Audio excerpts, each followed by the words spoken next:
Another wine recording. For once in a long time. Yeah, like months. Months. We have missed our bedrock, thanks to Austin and his stash. We've been recording a lot in like early mornings, either like before work or usually like Saturday mornings. Yeah. So a nice cozy coffee recording. But now it is Friday night. And Abigail brought wine. I brought wine. The wine that we opened on Monday. Yes, so now we are finishing it. Exactly. So I wasn't going to drink tonight, and then you showed up with wine, and I was like, you know what? This is probably the last day she can enjoy that, so I'll help her. I mean, probably so. I thought about that as I was bringing it over, and I was like, what if Katey doesn't want to drink? And I was like, well, then I'll finish it, I guess. But also, we haven't had a Bedrock Rosé in a hot minute. Since Monday. Well, yes, since Monday. But before that. But before that, yeah. Okay, so today we are here to talk about a journey that Abigail is about to embark on. I know, I'm a little nervous. Why? I don't know. It's just new things. A new genre of book. A new thing. Look, I like my lanes.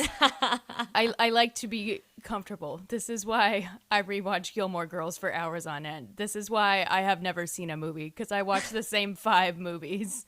I've watched The Devil Wears Prada twice this week. Oh my God. It's in the background when I work, so it's like not watching, but you know. Okay. So it's close. Yeah, so Abigail's going on her romantasy journey. For the good of the podcast, and in general. But you chose that book at our book swap before we had decided to do it for the pod. Yes. So we will be doing it for the next episode, but considering we have never really talked about romantasy outside of Katey's reading ACOTAR, this is when we're going to discuss it more so, especially for people like me who don't know what the hell is going on BookTok lately. Yeah, that's fair. I'm not going to lie, part of the reason I started reading ACOTAR was A, at the pressure of our friend Sophie, but B, because I felt really left out. Yeah, the FOMO hasn't quite hit me, except every single person I know who even like slightly reads books has read ACOTAR at this point. Even people like Austin works with, who I know read. They've read it, and they all rave about it. So it's really the great unifier. Apparently so.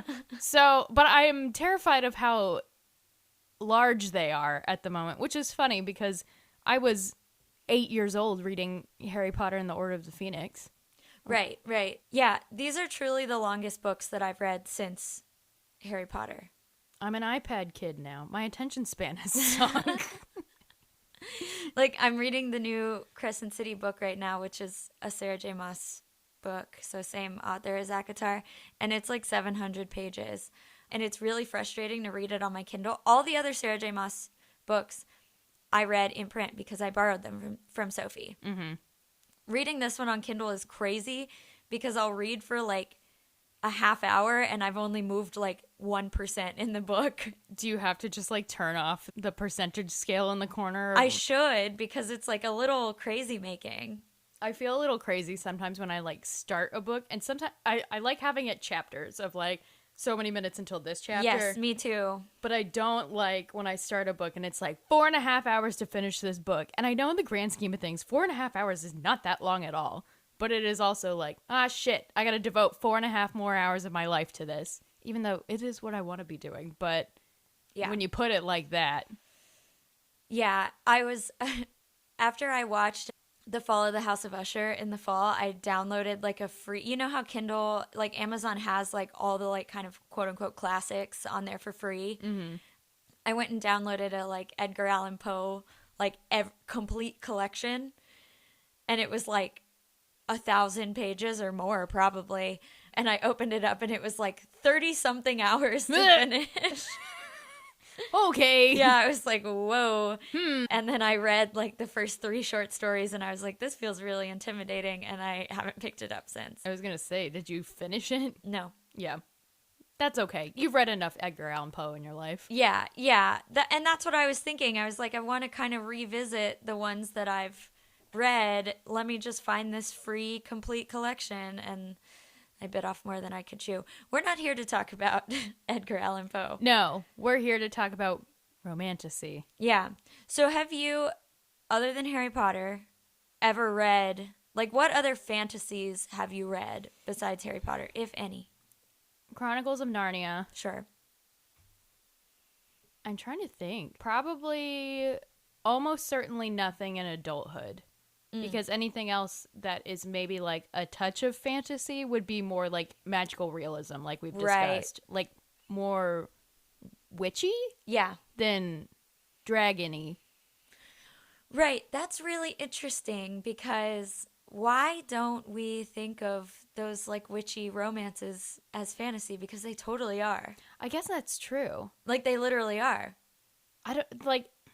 I mean, I don't want this to sound mean because it's not how I mean it at all. It's like they feel more grounded in reality. Sure. Where it is like this, like in fantasy novels, it's a complete other world. Right. Yeah. Whereas in a lot of our witchy books, it's like they exist here, but there also happens to be witches. Yeah. Which is a genre I do very much like because I do love the idea that I could be a witch and also live my normal life. Yeah. Angelica Frankenstein was kind of fantasy. That's the most fantasy thing we've read for the pod. That's fair. That was a book. It was a book. We did read it. It was bound and had pages. Okay. Did you read Twilight? No. Really? No, I never did. That's so shocking. That's shocking. I was a hater. I was a vehement hater. But I know you're like a secret little, like, I'll enjoy things privately. Yeah, but that wasn't until adulthood. That started with Taylor Swift. Gotcha. Perhaps. I'm trying to think if there were any other things. Because no, I was very open about my love of Harry Potter, which I was fine with because it had lots of SAT words in it. And so it felt slightly more intelligent. But no, I was distinctly not like other girls. And now I've been to at least one Twilight party. Oh, yeah, you did go to that. I forgot about that. You know, it was very fun. The closest I got to Twilight growing up was the video for Decode, which I was obsessed with and remain obsessed with. Watch it again. It is weird. Yeah, it is weird. They just like run around the woods and like one of them just like picks up a stick at one point and just kind of like looks around. The drama. The drama. But no, nothing in adulthood. No vampires that I can think of unless... No, that's it. So, because I was thinking about this earlier, and like Twilight is like the original romantasy of our generation. Yeah, that's a great argument. Actually, yeah. I mean, there might have been others, but not that I can think of. No, not that I can think of either. Not that I'm some sort of scholar by any means. And I think, like, obviously in like early 2000 whatever when Twilight came out, I imagine romantasy wasn't a term that we were using. That feels like a distinctly like TikTok term. Yes. So, okay, you have read more fantasy in adulthood. Yeah. Right? Yeah. Okay, what are kind of the fantasy highlights, romantasy or not, that you've read before you got into romantasy perhaps? I mean, I'd have to look. Okay. I made it to the bottom of my story graph, and I sorted it by fantasy. The first ones listed on here are Twilight, honestly. But that's because when I joined Goodreads, I imagine I just... Added all the books all the books that I knew for certain that I had read. Mm-hmm. But the first one after that, that's not like The Hobbit or The Alchemist, which I definitely read before I got Storygraph, is a lot of Neil Gaiman, which is not surprising. That was going to be my guess. Yeah. It looks like American Gods is the first thing on here. But then I've also got an N.K. Jemisin book from 2020 that I read, which was obviously more recently. Yeah, lots of Neil Gaiman. Neil Gaiman. More Neil Gaiman. Oh, The Night Circus. That's classified as fantasy. That's an excellent book. Circe. So I guess I guess Greek mythology is technically fantasy. I was going to say a lot of people I knew were like Percy Jackson girlies. Yeah. That counts. Yeah, exactly. Yeah. I guess, yeah, in the Hunger Games. Is the Hunger Games fantasy or like... Where does dystopian stuff go? I put dystopian in a different category in my brain because I was also thinking like Station 11. Right. That's more sci-fi. Yeah. Different fantasy. There's the X-Hex is listed as fantasy on here. Fantasy among other genres. Sure. Yeah, and then really it picks up the last few years. I read the author of Divine Rivals, the book that we're reading for next time. I read another series, a duology that she wrote that I got in my book of the month. I think it was really, now that I'm scrolling through this, it seems like it was book of the month that has urged me to get more fantasies because most of the stuff on here that's classified as fantasy is something I got on book of the month. Wow. Shout out to book of the month. Yeah. Really expanding our horizons. Yeah, because, now that I think about it, like a lot of these are not ones that I maybe would have picked up had I not only had to choose between 5 books, and one of them is historical fiction, which I never read. Yes, that makes sense, actually. Yeah. All right. What was your first romantasy? Well, I've been reading the super smutty Katie Roberts series, the Dark Olympus series, where it's like all the gods of Olympus are fucking each other. Oh, okay. Well. Yeah, so I read that before ACOTAR, actually.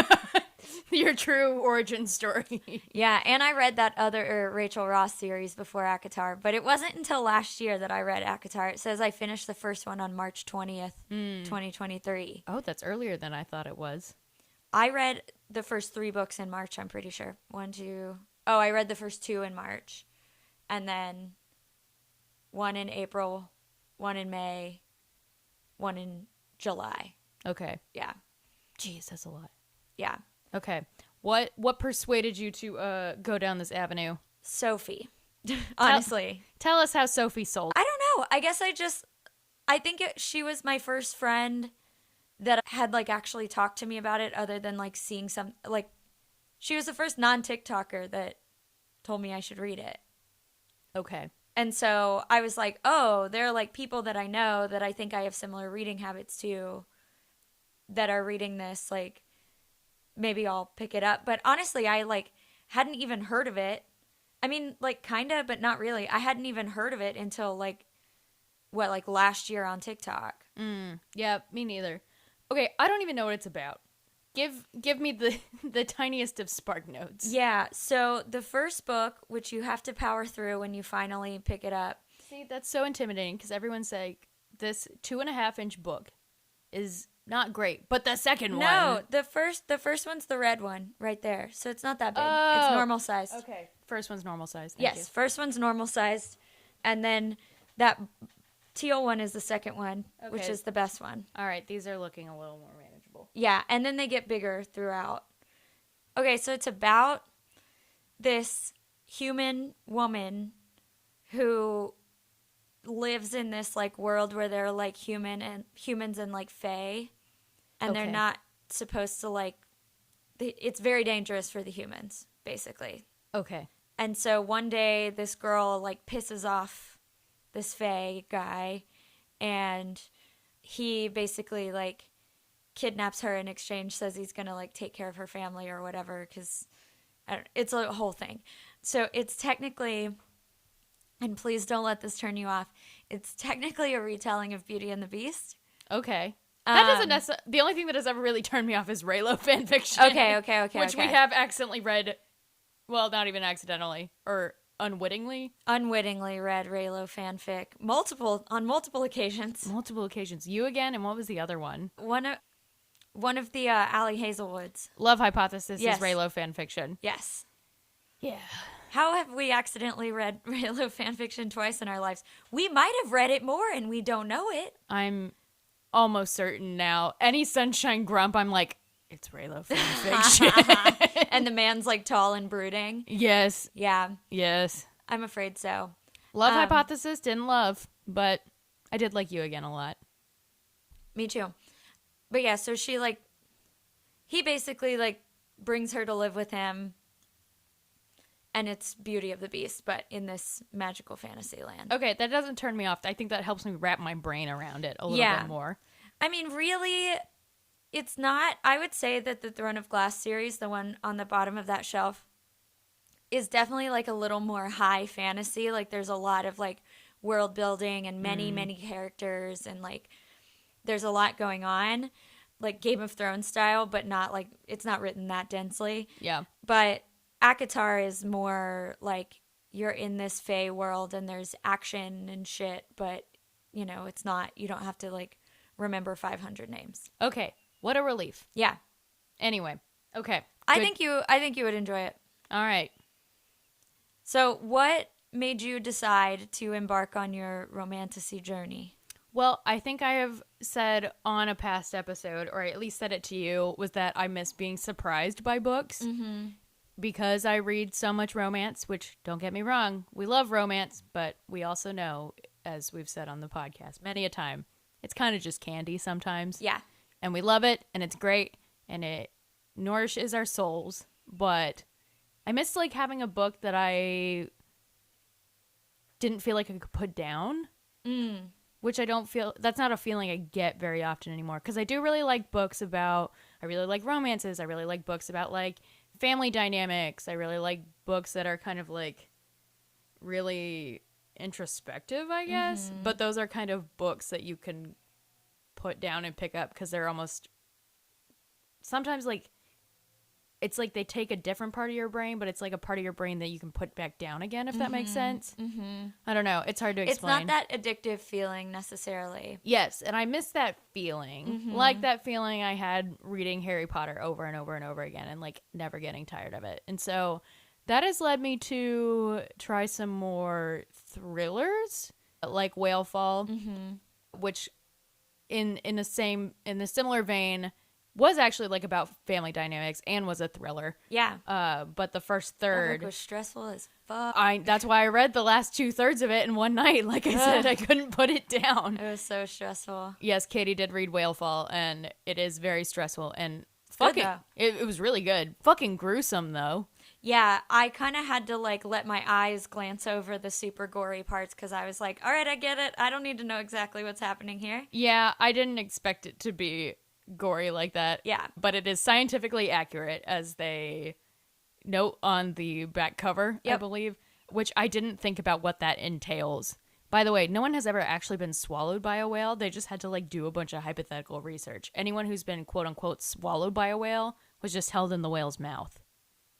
Isn't that interesting? That is interesting. Yeah. So it was just like a bunch of hypothetical research about whales' four stomachs and what would happen to you if you got swallowed by a whale. That's crazy. Yeah. That's so interesting. Yeah. Anyway. Yeah, what a great book. Great Anyway, book. So I've been trying to venture out, I think, a little bit, and I just feel like my attention span is not where I want it to be either with books, where even books I'm really excited about reading, I have, like, a really hard time picking up almost. I feel like I've gotten really into this, like, comfort zone of anything I consume. yeah. Like TV shows, like Right. movies, like books. Like, I love to reread a book, but that's not healthy Yeah. all the time. I'm a big rereader supporter and a rewatcher supporter, but I should also branch out. You know what I mean? Pick up something new. So when this book came up at the book swap, as we mentioned in our last episode, we went to a book swap that was like a white elephant exchange, and it was with kind of a mix of people where a lot of them were fantasy readers, and then we had a couple nonfiction ones in there too, and a couple just like true romance.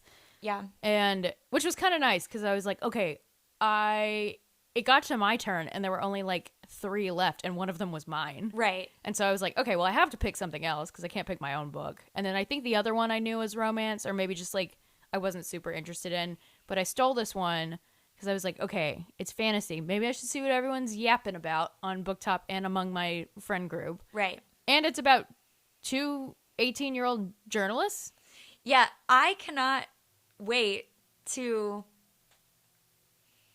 like, journalists in a fantasy world is And they're 18. is super interesting. Yeah, all of this is really. Do you remember that little girl who went viral for her Orange Street News newspaper? Yeah. When she was like 11? Yeah, this is them. This is them. Well, and there was the little boy who interviewed Travis Kelce, who was like, "I'm an 11-year-old journalist." That made me fucking cry. I love him. It was so cute. It's the orange newspaper girl and that kid all grown up. Travis did, as we've determined, Travis is really a himbo, but we love him. Yeah, I was texting Abigail this morning because I was listening to New Heights from this week, and Travis says the word deplorable and is like, whatever the fuck that means. And I was like, oh, you sweet, sweet dumb man. Did you not have a TV through 2020 and 2024? Right, and what he was reading actually was Or one of 2016. Jason's... Right. What he was reading was one of Jason's tweets getting people to vote on this poll they were doing on the podcast. And he was saying, like, people who voted for a certain answer were deplorable because he was referencing the election. And I was like, just watch that thing fly right over Travis's head when he read the tweet out loud. When do you think the last time Travis Kelce voted was? Oh, God. Has that man ever cast a ballot? I don't know. Their family seems very, like... Their parents seem like people who would have told them to vote. I hope so. Yeah, I hope so, too. Jason definitely voted. Jason definitely voted. Travis Kelce, I don't know. I'm guessing. But if he went with... Maybe he went with Jason. Maybe they went together. He just checked some boxes, made some guesses. You know, sometimes that's what you got to do when you don't read all the way down the ballot. When you don't do your homework before you go in there. By the way, you don't have to vote in every single election Yes. if you go to the polls. If you do not know what Prop B is, you don't have to vote for it. Yeah, you don't have to cross it out. Yeah. PSA, everybody. Yeah. What were we talking about? The young journalists yes. in this book. So anyway, it's young journalists, and we're going to read the blurb later. And so I was like, even though I'm on record multiple times saying I need to stop picking up books about journalists, this one felt like enough entry point to where I was like, all right, let's give it a shot. Well, this is one that I feel like you won't get mad at because they're bad journalists or not realistic journalists because it's a fantasy, so of course they're not realistic journalists. And they're 18. Really what I think is... But Iris Winnow is trying to win the columnist promotion at the Oath Gazette, according to the blurb. The fuck does that mean? I don't know. She wants to become a columnist? Win the columnist promotion. So maybe she's up for a promotion at 18? Okay, let's go ahead and read the blurb. Yeah. Okay. After centuries of sleep, the gods are warring again, but 18-year-old Iris Winnow just wants to hold her family together. Her mother is suffering from addiction, and her brother is missing from the front lines. Her best bet is to win the columnist promotion at the Oath Gazette. To combat her worries, Iris writes letters to her brother and slips them beneath her wardrobe door, where they vanish into the hands of Roman Kit, her cold and handsome rival at the paper. When he anonymously writes Iris back, the two of them forge a connection that will follow Iris all the way to the front lines of battle for her brother, the fate of mankind, and love. So it's a You've Got Mail. Wow. I know. What a crossover. I Okay, know. so these are like journalists in like fantasy world. Yeah. So this different standards, I will imagine. I would imagine so. Yeah. A world where an 18-year-old can become a journalist up for promotion. Yeah. It's wild. Okay. Yeah, there's no information about like what kind of world we're living in other than the gods are warring. Okay. I'll take it. Yeah. As you know, I am also a World War II nerd. That's true. So, another thing that appeals to my sensibilities. That's true. I was kind of surprised when I saw this book going viral on TikTok because I read Rebecca Ross's other series from the last couple of years, the ones that were on Book of the Month. Oh yeah, the Elements of Cadence series. It's a River Enchanted and a Fire Endless, which both came out in 2022. And then this Divine Rivals series, Letters of Enchantment, both came out in 2023. How fucking fast is Rebecca Ross writing books? Look, okay, who were you guys talking about at the book swap who like needs to not crank out books so quickly? Or was this on TikTok that I saw? I don't think that was me. Maybe it was on TikTok. I don't know. Somebody was talking about within a fantasy series of like, girlie, you need an editor. You need to not crank out. The Fourth Wing books. That's what it was. Yeah, that was at the book swap. Yes. Okay. They were talking about maybe you do need to take more time to write a book. Yeah. I felt bad for Rebecca Yarrow, though, that writes Fourth Wing, because that book like blew up so fast that I don't know, I just picture her being under a lot of pressure from like her publisher and like the fans and stuff, because that book was that book was everywhere. Oh yeah, Anna was asking me if I had read it, and I was like, no, but everybody else I know has read it. Ask Katie about it. I think you would hate that one because it's like pretty poorly written. It's kind of if you read it, it's got to just be for the vibes. Yeah, but I think you can't have enough of a blind spot to look past it. That's fair. My blind spot is narrow, and you need a pretty big one to get through that series. Yeah. That is also, I think, like why my attention span has like suffered so much. Is like, you know, I've said before, I feel like all I do all day is like read and write, and so like when I clock out, I just have more trouble of like clocking into I'm reading for fun sort of space, and so it's like my standards have gotten unfortunately high, perhaps. Yeah, that's why I spend so much time reading in the mornings, because I don't feel like I don't have as hard of a time focusing as I do in the evenings. See, that's another thing I wish I did more of in the morning. I wish I worked out earlier and then I had like time to read and then I went to real work, but no. I'm not a morning person quite yet. You had like an hour and a half between our workout today and when... No, I start at 8. Oh, you start at 8. Mm-hmm. I forgot. Yeah. I mean, I start like in earnest at like 9, but like... I'm You're like, kind of logging on. Yeah, I'm on Slack at 8. So I went home, stretched, showered, and worked. Gotcha. So that is my problem currently. Yeah. Yeah, and I don't really know an answer to that, because when I get home from work, I don't want to read. It's pretty much not until I get in bed that I pick up my book again. Yeah, I'm trying to like fight that a little bit right now, and some of that is just like getting in bed early, but for me that's also hard because Austin works nights or works late, than 5 o'clock most of the time. Regardless, anyway, I am trying to break out of that and I guess be more willing to read, but my blind spot probably won't get any bigger. Yeah, and that is one thing. Like the first ACOTAR book, I'm not going to pretend like it's well written, but she wrote it when she was like 21 or something. Crazy. So when you kind of keep that in mind, you're like, oh, okay, like I'll allow it. Yeah. Anyway, what I was originally going to say was that I was surprised when I saw this book go so viral, because I read that Elements of Cadence series, the River Enchanted and A Fire Endless, from Book of the Month, and I did like really enjoy them, but it wasn't like the reaction that Divine Rivals got.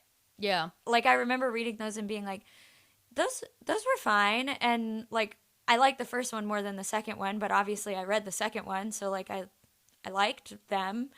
I was just like, I wasn't expecting her to have like a viral moment, because it was just like kind of a little cozy fantasy. Yeah, I'm interested to see like what you think made this one go more viral after we finish reading it, because I think that's also been what I've been really curious about, is like, what about these books have the girlies in such a chokehold, like truly? Because sometimes, I mean, some people that I will name, Colleen Hoover, of like, why? I've read one of her books and that was more than enough. Right. And I think that was why I kind of ignored the ACOTAR thing for a little while until someone in real life recommended it to me, because I just don't really I've read a bunch of these books that have gone viral, like Colleen Hoover, that Lucy Score book with the flower on it, Things We Never Got Over. Oh yeah. Did you hate that one? I didn't hate it. It was just like 200 pages longer than it needed to be. That is Lucy Score's thing. Yeah. I think I would have really liked it had it been shorter. Yeah, that makes sense. But I can see why other people like it. But it was like, it sort of reminded me of Icebreaker in that there's just like too much day stuff. Yeah. Icebreaker definitely could have been like 100 pages shorter. Exactly. Still enjoyed it. Still a lot of fun. It took way longer than it needed to. Took longer than it needed to. I was like, I get it. They're on a date. They're fucking whatever. Yeah. Again. Again. They're in college. They have a lot of stamina. When I was interviewed for the students, so some students working on a project about BookTok, if you're listening to this, hello, told me that they listened to our icebreaker episode. And all I could keep thinking about was, I was like, how many times did I cuss in that episode?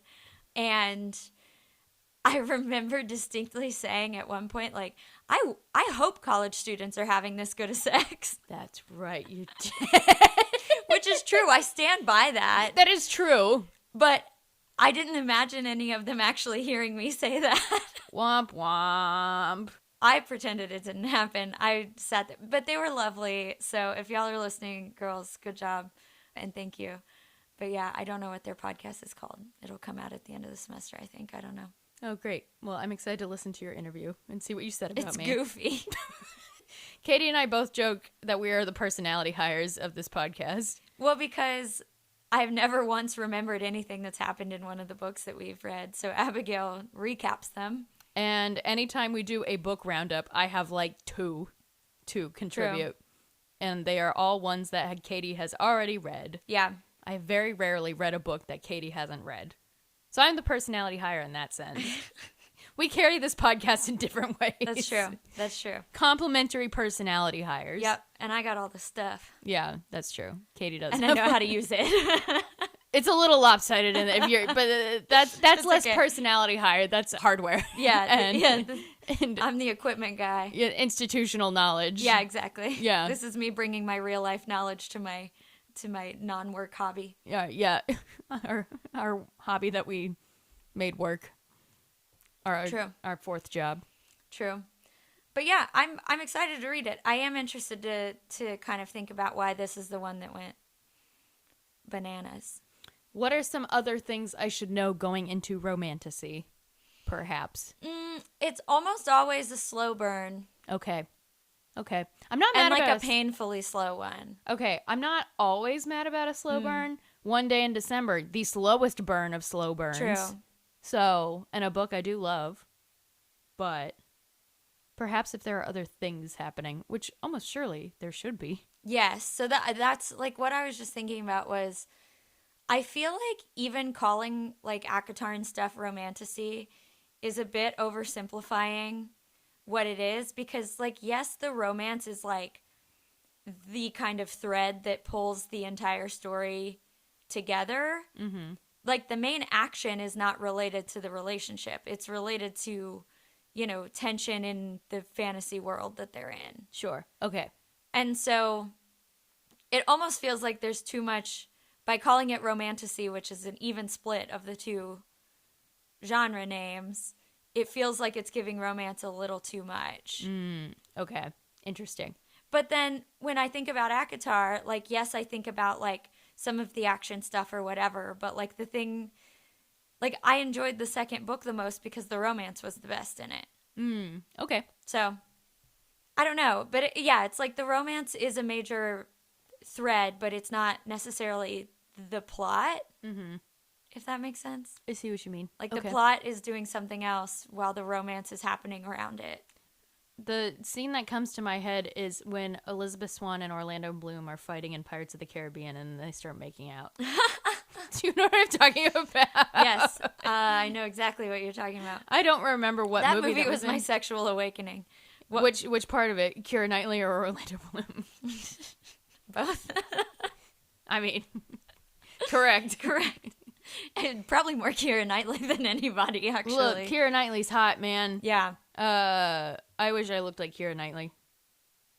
Well, don't we all? Yeah, exactly. Let's not go down that road. No. I mean, she's like 6 feet tall. Imagine. I know. Right? She's tall. Yeah. Yeah. I'm a solid 5'5". Ryan, when we first met, swore that he was 6 feet. And Boo. I was like, no, he didn't. I don't remember if he swore he was 6 feet, but he was actually 5'11", or if he said he was 5'11" and he was actually 5'10". But it was something, when he said it, I was like, no, you're not. I think he's 5'10", because I think he said he was 5'11", and I was like, no, my dad is 5'10", and you're like around the same height as my dad. We need to get Austin and Ryan to stand next to each other. Ooh. And see who's taller, which is really funny because they have very different body types too. Right. In my head, I picture Ryan as taller. Right. So do I, because Austin's stocky. Right. But they might not be. Also, the problem is I almost exclusively wear boots that have at least like a 2 or 3 inch platform. Yeah, in I'm them, always so- like an inch shorter than Ryan because I'm wearing like heels or platform shoes or whatever. Exactly. I think somebody recently was like surprised I was 5'5", and I was like, well, it's because of my shoes. You never know how tall I really am. Right. Yeah, you like never wear like actual like flat shoes except for like sneakers. Pretty rarely, yeah. Pretty rarely. I'm just a boots gal. Yeah. I don't know. So, depending on how this Divine Rivals reading goes, okay, if you hate it, are you gonna give up on romantasy? Probably not, because I've read some romances I really hate, so I feel like I gotta give it at least like one fair other shot. Yeah, that's valid.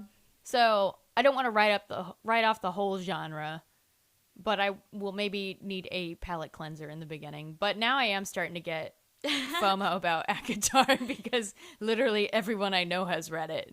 And so now I'm like, damn, what's really going on? And I don't really know anything about it. Like, I just had to have you sum it up for me. Yeah. So. And that was like the biggest oversimplification I could have given it. I mean, that's fine. That's like the plot of the first book. I didn't tell you everything else. Well, look, I don't have the energy or the brain space to take up the rest of them at the moment. But the oversimplification does help. Yeah. I think, because I truly don't know anything about it. So no, if I hate this one, which I doubt you'll hate it. No. It has 4.26 on Goodreads. Okay. So Okay. I think odds are low that you're going to hate it. And it won the Goodreads Best Young Adult Fantasy and Science Fiction. Oh, I guess so. I guess it's technically, yeah, it is technically YA, I guess. This is our first technical YA for the podcast, too. Yeah. So it's not going to be smutty, probably. If it's linked under young adult on here, it won't be. Yeah, somebody told me that, where they were like, there's absolutely zero spice. And I was like, that's fine. I don't need the spice. Right. Good to know, though, I guess. Yeah. I don't know. Is ACOTAR smutty? Mm-hmm. All right. Noted. Cool. Pretty significantly. Okay. That's why the girlies But not love in a it. way that, like, was ever too much. That's fine. I was never like, oh my God, can y'all just stop fucking and get on with it? Like, they were tastefully placed. Okay. All Yeah. right. Just curious. Yeah. Curious.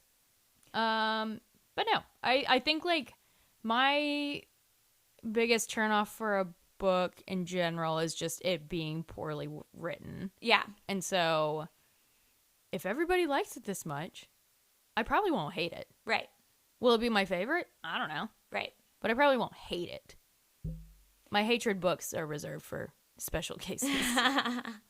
People lying to medical professionals. Yeah, for real.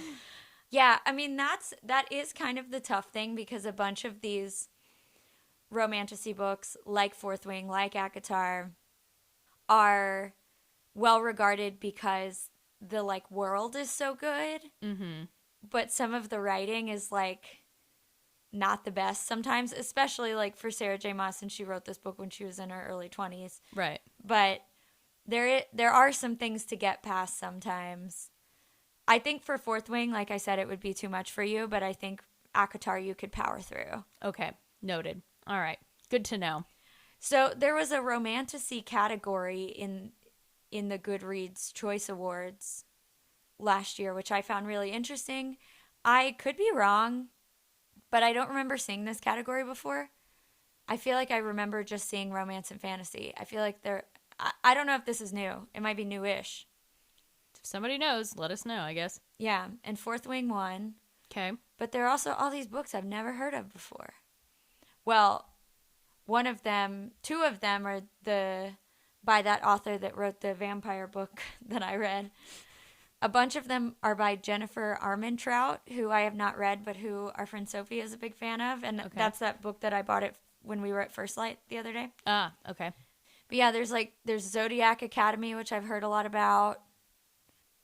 This one called The Hanging City has a really cool cover. There's one called The Coven that I like just because of the name. I am also new to this world, I guess is the moral of the story. Okay, blind leading the blind slightly. Yeah. All right, cool. Well, tune in next week when we find out or next time. 2 weeks from now. Yeah. When we find out whether Abigail's a romantasy girly or not. We shall see. And send me your romantasy Rex. Please. I know Camille, my internet friend, listens to the pod, and she's a fantasy reader, and I get some of my Rex from her. Excellent. So thank you to Camille. What are you reading right now? I am reading Happy Medium by Sarah Abigail. Yay! I started it last night. So it's an arc that Sarah so kindly gave to me because I had to message her and be like, Katey got approved on NetGalley, and I did. Can I have your book? And she very nicely gave it to me. So I'm very excited. And when does it come out again? April. In April. Okay, that's right. So I'm not very far into it. It kind of threw me for a loop because it's in third person. Mm-hmm. I was ready for it to be in first person. It's also like, I think I told you this and I might have said it on the pod. I don't know. It's kind of a mind fuck because it's kind of like the first romance I've read with like an unreliable narrator. Ooh. At least unreliable in the way that I'm like, I don't know if you're a good person or not. Which we knew going into it. Right. But I wasn't expecting to I was expecting her to win me over, which obviously eventually she did. But it took a while. I was like, I feel kind of icky about you. Ooh, interesting. Which is like a big part of reading the book, like that experience of like, people in these books don't always make the right choices. Yes, as we discussed last week, or last time. Mm-hmm. This is a bi-weekly podcast. Last time. If we say week, we mean last episode. 2 weeks ago. Last 2 weeks ago. We do not have the capacity to make this a weekly podcast at the moment. No, absolutely not. We need a staff. Yeah. But I'm very excited. I'm on like the third chapter, and I kept falling asleep reading it last night. So I was like, okay, I got to hang this up and finish it later. I did think I finally decided I'm going to buy a new Kindle. Nice. It's so worth it.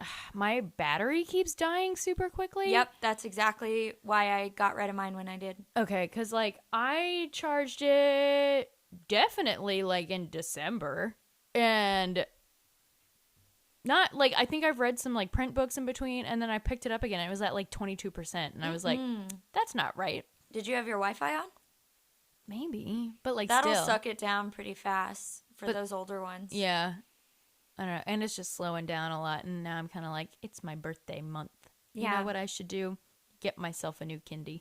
So, yep. So, yeah, I probably will. It's worth the money. I got it during Black Friday, so it was a deal, but it wasn't that good of a deal.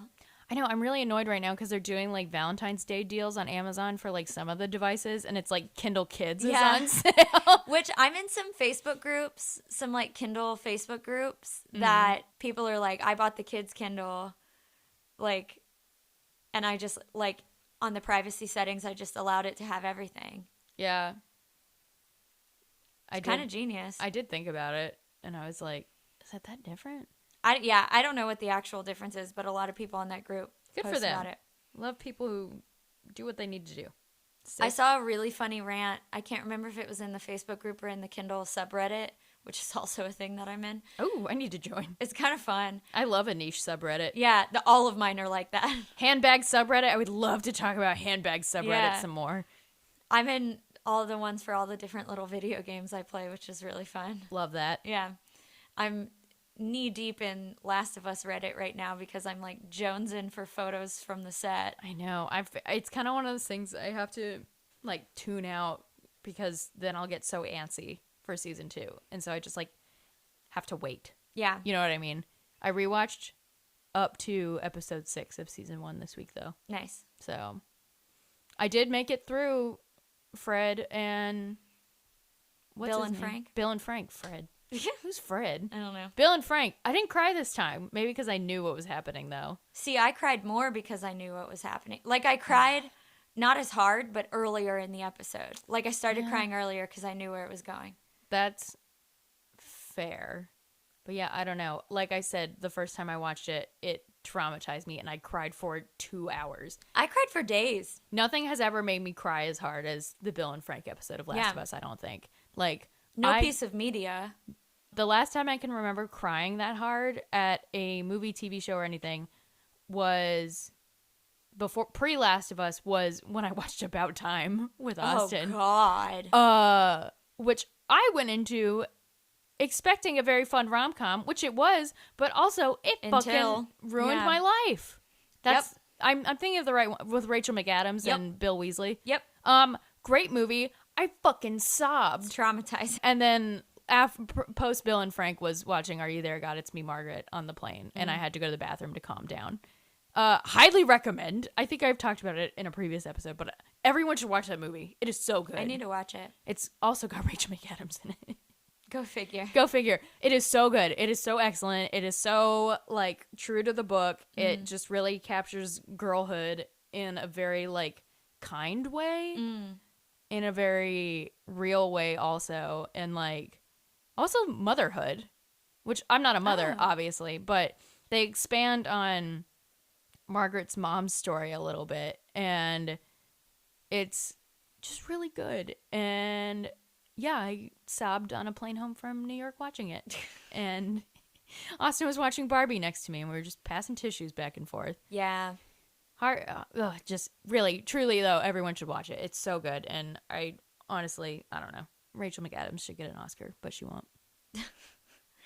I haven't watched that many movies lately. I've never seen a movie. Yeah, you watch more movies than I do, though. Really? Yeah. That is shocking. Yeah. We are uncultured people. Yeah. I mean, like, as a habit, I guess. Like, I maybe watch one movie a month, maybe. Maybe. I guess so. Austin's the one who makes me watch a movie. Austin did not cry at Bill and Frank, and instead, 2 weeks later, cried at Rio, the animated bird movie starring Jesse Eisenberg. I cried at that movie, too. The fuck? I don't know. He's like, I don't know, they just get me. Did you see Moana 2 is coming out? Moana 1 does not connect with me the way it connects with you. It doesn't even connect with me that much. I just really like it. And I fell asleep to it every night for like a year. Yeah, that... I understand, but I also don't. I think I was really depressed, honestly. Look, that's like... When I was really depressed, I went through a fixer-upper phase. I was deep into fixer-upper of all shows. Yeah, this was like the 6 months, like, leading up to and shortly after I met Ryan, so I was not in a good place. Ooh, yeah. I was after I met him, but it took a while to wear off. Fixer-upper was my 2019 depression. My 2021 depression, when I was on Wellbutrin, was marked by BoJack Horseman. Yep. Which did not help. My Moana phase was around the same time as my BoJack phase. Yeah, unfortunately, I don't think I can ever watch BoJack ever again. Yeah, I've watched it all the way through, I think 3 times now, and it's all either sent me into a really bad place or happened when I was already in a really bad place.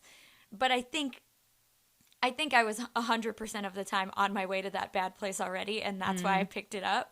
Excellent show. So if I'm ever watching BoJack, I'm not okay. Check on Katie. I'm not okay if What's I'm that watching thing BoJack. where it's like, how would you tweet if somebody needed to know you were in trouble? Yeah, my tweet would be, I'm currently rewatching BoJack Horseman. Can't wait. Yeah, gonna have a great time. Yeah, okay, call Katie. Yeah, she's been kidnapped. Do a don't call me. Come and get me. Come and get Katie. Turn off the TV. Take the remote.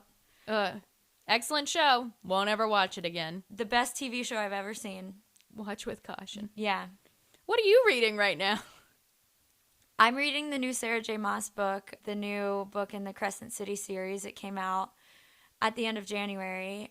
I was expecting to finish it faster than I have. I'm having a really hard time getting into it, and I don't know if that's a hot take or not because I've been swiping past the TikToks I've been seeing so fast because I don't want to get spoiled. So I don't know if it's widely loved and I'm in the minority, but when Sophie and I went out for beers the other night, she said she was having a hard time getting into it too. Oh, okay. Interesting. So, I don't know. I do know there's some kind of big reveal or twist in it at some point, and obviously I'm going to finish it. I'm just not like... This is my least favorite of the Sarah J. Maas series. Like, I liked the first 2 fine. It's not like the page turner that the other two series are. So, yeah, and I'm only a quarter of the way through because, as I said, it's 835 pages. So I'm only 25% of the way through, which is not very far when the book is that long. So maybe I'm sure it'll win me over. Okay. All right. I don't know. The cover's beautiful. It's this like gold lady. Do you see her? Here, let me drag her over here. Ooh. I know. Very nice. Very Medusa. Very Medusa. Yeah. Anyway. As we record this, it's 2 days before the Super Bowl. Oh, yeah. Hopefully Taylor wins. I think regardless, Taylor wins. Taylor always wins. Yep, that's true. All right. See y'all next time. Bye.